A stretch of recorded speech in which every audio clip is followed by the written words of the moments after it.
Hey, how's it going, everyone? This is Brendan Bias from check.com, and welcome to another tutorial Tuesday.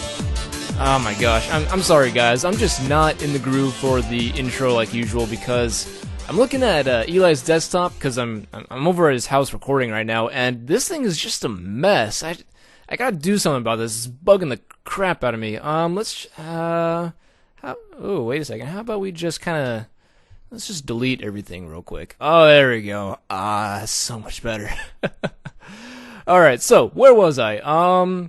So I was going to welcome you to Tutorial Tuesday, but it's not Tuesday. It's actually Monday, because, tomorrow, Tuesday, happens to be the day that Halo 4 is released, and Eli and I are basically going to be spending our entire day playing Halo 4, going through the campaign, recording that, releasing videos on it, and just having an old jolly good time. And seeing as tomorrow there's going to be a bunch of Halo videos, I figured we would just, do Tutorial Tuesday a day early. That way you guys just don't go on a huge, mob and, try and find us and hunt us down and kill us in our sleeps or anything crazy like that. So, just figured it'd be a safe bet to make the tutorial a day early. Alright, so today's tutorial is, it's actually a tutorial that Eli had found on some website called PS Hero, I believe it's called. I don't really remember. I'll give a link to the original tutorial in the description, so that way I'm not just totally ripping it off. And also, you'll want to go there, because it does have a download to a brush set that you'll want to install, before you get into the tutorial, because sorry, I had to swallow. There is a Photoshop brush that you are going to need in order to get this tutorial going. So, what are we doing today that is so cool? Well, it looks like this. It's this denim-styled stitching text effect thing. I don't know. It's got the denim style in the back, and then you got this stitching going across the text, and I don't know. It's just this kind of modern, well, not even modern. I don't even know what this would be considered. Either way, it looks pretty interesting, so I just figured, what the heck, let's make a tutorial on it, because it's cool. Alright, so this thing is pretty straightforward to do, especially if you already know how paths work and things of that sort. So let's get this puppy going, shall we? So let's make our new document here. And you can make whatever dimensions you want, but I'm going to mix things up and go with a 1920 by 960 resolution, width and height with a 72 pixels per inch resolution. Obviously, we're going to have the color mode as RGB, and the background contents, we're going to set those to white. So with that, let's hit OK, and then hit Ctrl-0 to zoom into canvas size. And also, before you start the whole tutorial process here, it would probably be a good idea for you to hit the letter D, as in dog, on your keyboard to reset your foreground and background color, okay? So, the first thing we're going to do is take care of the background itself. And there are two ways that we're going to go about doing this. So, the first way I'm going to show you is from the original tutorial. So, to start off, we're going to double-click the background layer. And you can name this whatever you want, so background works, and just hit OK. And then let's go to Effects, and we'll add a pattern overlay. And you're going to go to this little drop-down arrow next to the pattern, and you're going to click the little cog on the upper right-hand corner of this box here, and then you're going to click Patterns 2. And then when this thing comes up, you can click OK to replace your current textures with these new ones, or you can append to add them in. I'm just going to hit OK. And so this is what you should see right here, and we'll click this fourth icon right here, and we'll click that drop down to minimize that back up, and this is what you should see. It's a pretty straightforward denim kind of looking pattern dealio. So that's all there is to that. You can hit OK and call that good. Now what I like to do is I like to throw in a little bit of a texture. So I've got this little texture that I grabbed from Stock Exchange just because it's nice and free. And so I'm just going to drag this in, turn it on its side while holding Shift, and I'm also going to right click and flip it vertically so that way the spotlight is in the upper left hand area right there. So I'll also click and drag from the corner while holding the Alt key. It would be the Option key if you happen to be on a Mac. And I'm just going to stretch this until it's roughly the same size as the overall document, and then I'll hit the little check mark in the top hand area over there. And again, hitting Ctrl-0 to go back to canvas size here. So with this, obviously the color of the texture is just completely wrong. We want to have that nice blue that we're seeing in the original pattern that we have. So let's go back to this layer. I'm actually going to rename this texture while I'm at it. And let's go to Effects. We'll click Color Overlay. And we'll set the blend mode of this to color. And then let's just make this a color between blue and cyan. So somewhere maybe around there. Then I'll click and drag around where it's a darker shade of blue, but where it's also a slight grayish color. So right now I'm at 111B32 just to see how this is going to look in just a moment. So let's hit OK again. And one thing about this texture as well is that it's a little too bright. So I'm going to go to my adjustments panel over here, and I'm going to add a curves adjustment layer. And I'm going to click this little box with a little arrow coming out of it to clip it to the texture below it, so that way it's only applied to that. And then I'm going to click and drag the top right hand point on down until that output that you see right here turns to 125. And you could also type that in if you so choose, but that's only after you click on that point. Then you can type in the output there. So doing that gets rid of those really bright highlights there, and so that way it's just a little more mellow and more tolerable to look at. Okay, so let's go ahead and add in our text now. So let's grab our text tool by hitting the letter T. And the font that I'm using is called Big Noodle Titling. You can use whatever font you want. And I'm going to have the font size at 450 points. The anti-aliasing is set to smooth, but that's not too important. And the color is set to black. So let's just click somewhere, type in whatever word we want. So let's just type in stitched, because it's going to be looking all stitched. And we'll hit the little check mark to commit that, and I'll use my move tool to just kind of move it in place. Somewhere over there is looking pretty good. And let's go back to our text tool again by hitting the letter T, and you're going to want to right click somewhere in the document and click this little phrase right here that says create work path. And so it's basically just going to use the text to create a path. If you don't know what those are, I have a tutorial on them, and you can view it at your discretion. So let me know if you need to find out where the heck that tutorial is, because we do have quite a few.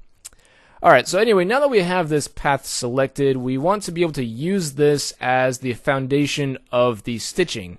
But in order to, make the stitching, we have to, make a brush set that can actually be applied for this. So let's go to our brush tool by hitting the letter B, and let's also create a new layer while we're at it. So we'll create a new layer, and we'll just rename this to Stitches. Okay.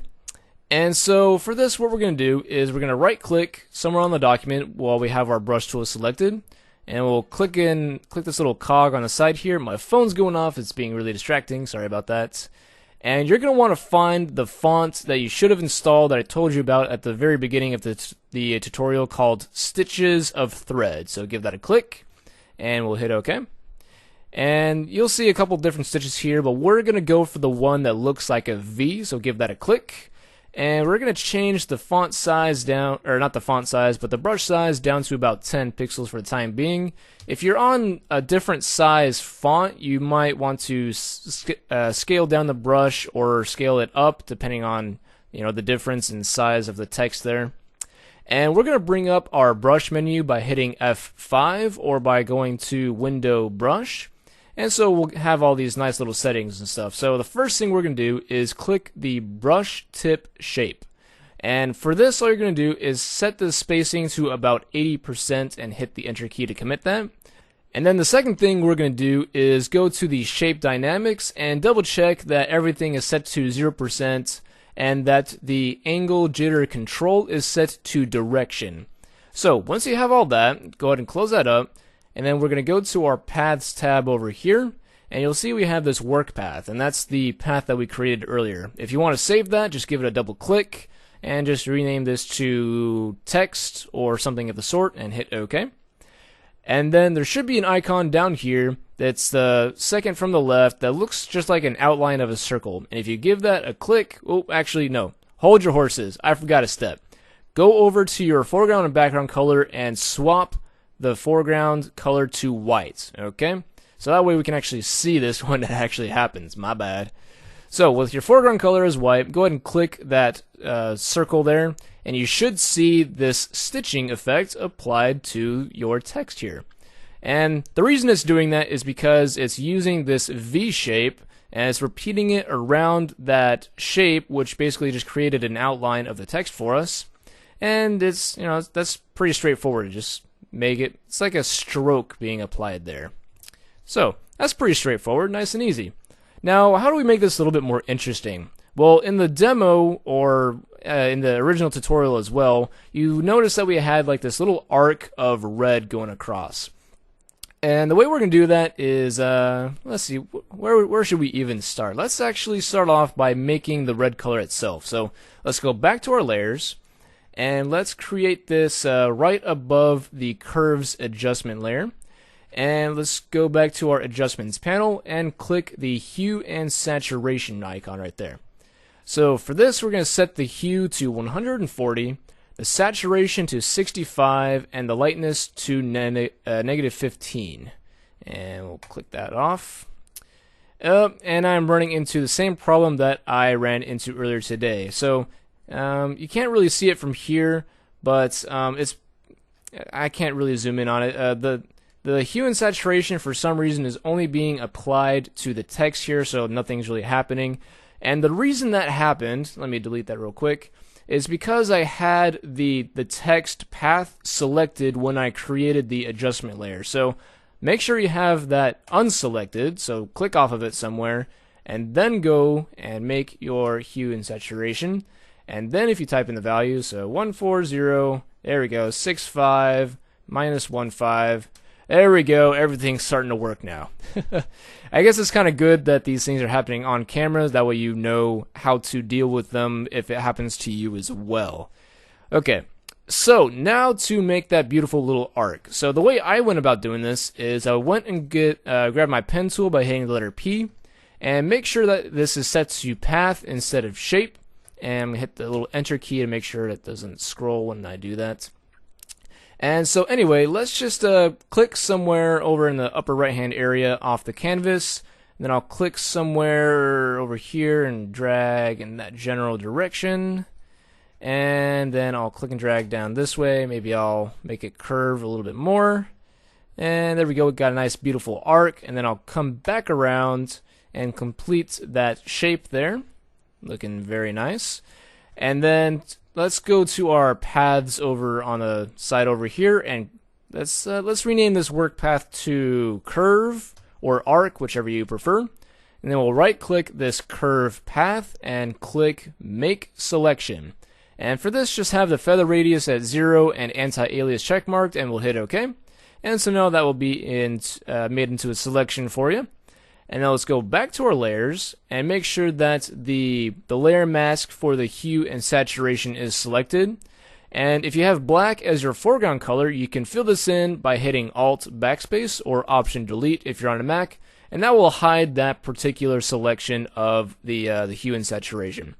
And so we can hit Control D to deselect, or Command D if you happen to be on a Mac, and there you go, that particular portion is now hidden.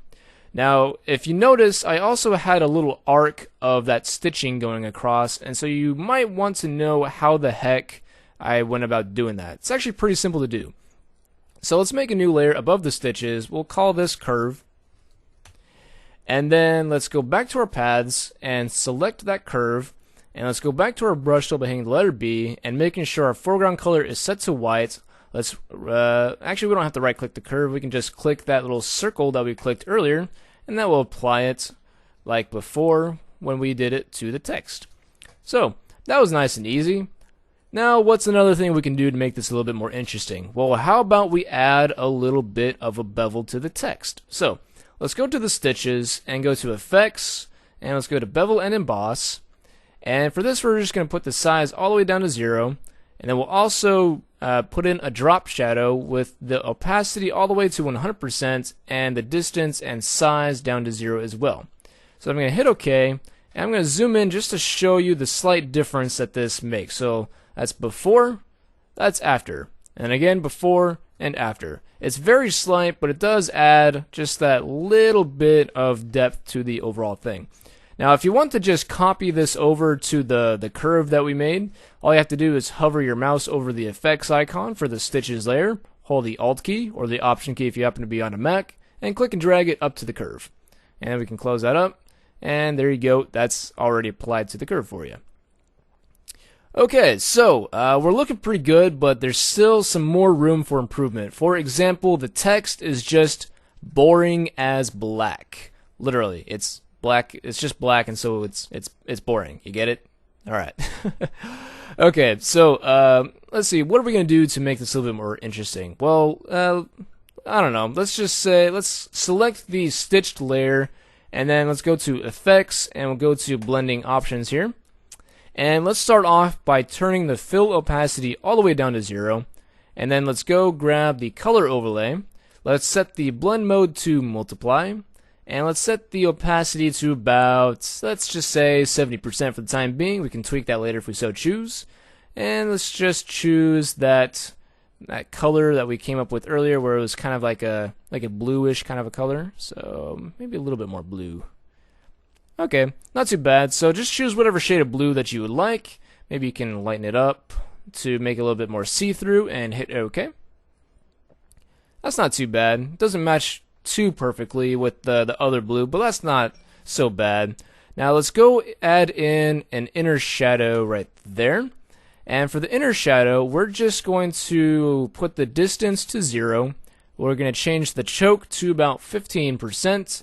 And we'll change the size to 25 pixels. And with that, I'll just hit OK. And once again, I'll zoom in and show you a bit of a before and after all that was applied. So definitely a lot more interesting. Now, one last thing that I like to apply is adding in a vignette, because I love vignettes. Don't know why, I just love them. So an easy way to go about making this is to, well, we have to start off by setting our foreground color to black. Then we can go to Layer, New Fill Layer, Gradient. And if you want to give this layer a name, like Vignette, feel free to do so. And then set the mode to Soft Light. Hit OK. And, oh, well, would you look at that? I'm having that same issue I had earlier where I had that path selected. So, click off the path. Let's try this again. Layer, New Adjustment Layer, Fill Layer, Gradients, Vignettes. Soft lights, hit OK. There we go, looking much better. So let's see, let's set the style to radial, although that actually looks kind of cool, doesn't it? I like that. Huh. Well, anyway, you can keep that if you want, but I'll show you how to finish up this little vignette here. So let's set the style to radial, set the angle to 0 with a scale of 150%, and we'll reverse that. And then it's a little too there's a little too much of the vignette, so click on the gradient itself and take this top right slider and drag it until that location says 60%. And then we'll hit OK. Hit OK again. And so that's before the vignette and after the vignette. Although I have to admit, having that black little shadow at the bottom looked kind of cool. Whatever, I'm not going to really worry about it. And so that's basically all you need to know on how to go about making this particular effect. And if you want to go in and add some actual text made out of that stitching, you should know how to if you know how to operate the pen tool and all that. And overall, this is very basic to do, but the overall effect is pretty cool. So if you guys enjoyed this tutorial, please do me a favor by liking and subscribing if you haven't already. And also be sure to go to our fan creations page. There's a lot of people there. We just reached 500 members, which is fan-freaking-tastic. And we're going to be having a little bit of a little vote going on what tutorial we should do next. So be sure to go check that out. Alright, so that's all I have for you guys for today. I better head off. It's, I don't know, I'm pretty excited for Halo 4. It's been a long wait. So I'm going to get going. I'll see you guys next Tuesday. Peace out.